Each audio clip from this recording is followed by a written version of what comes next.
Hello అందరికీ. మొన్న shooting వెళ్తున్నా అని చెప్పి ఒక వీడియో పెట్టినా కదా, దానికైతే మంచి కామెంట్స్ అయితే పెట్టిర్రు. అక్క కంటిన్యూ చేయు షార్ట్స్ వీడియో అని చెప్పి.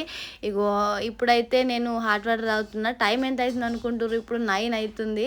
షూట్కి వెళ్ళేటప్పుడేమో ఎప్పుడో వంట చేసేదాన్ని, 6కే అయిపోతుంది వంట నాది.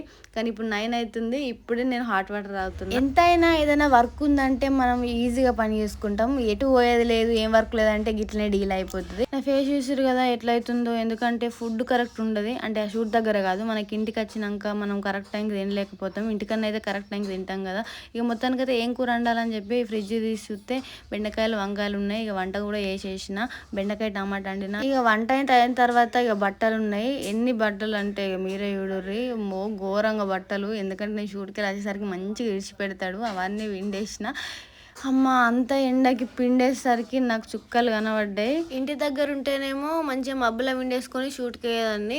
ఇక నేను ఇంటికన్నా ఉన్నా కదా నెగ్లెక్ట్ తోటి ఇక ఎండ తెరిచిన తర్వాత ఎర్రటి ఎండకి విండాల్సి వచ్చింది. ఇక మొత్తానికి అయితే అందరం కలిసి అన్నం అయితే తింటున్నాము. షూట్కి వస్తే వాళ్ళు అన్నం తిన్నారా, పిల్లలు ఏం చేస్తున్నారు అని అడిగేదాన్ని. ఇవాళ మంచిగా వాళ్ళతో తింటే మంచిగా హ్యాపీ అనిపించింది. ఇక నేను ఇంటికాడ ఉంటే మా వాళ్ళు అమ్మ అజ్జయ్య ఇజ్జయ్య అంటే ఆలుతోటి ఆలు పిల్లోస్ అని చెప్పి యూట్యూబ్లో యూజ్ చేసిన. అండ్ మన పేపర్ అటుకులు కూడా పోసిన.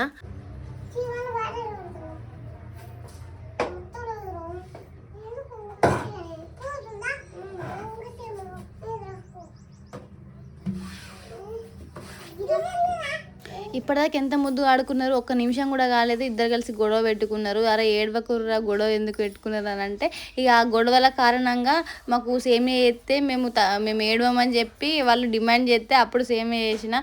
ఏందో అండి, నేను ఇంటికాడ ఉంటే నన్ను వంటలక్కని చేసేస్తారు. Okay, like share subscribe. మళ్ళీ మీ అభిప్రాయాన్ని కామెంట్ రూపంలో తెలపండి. Thank you, bye.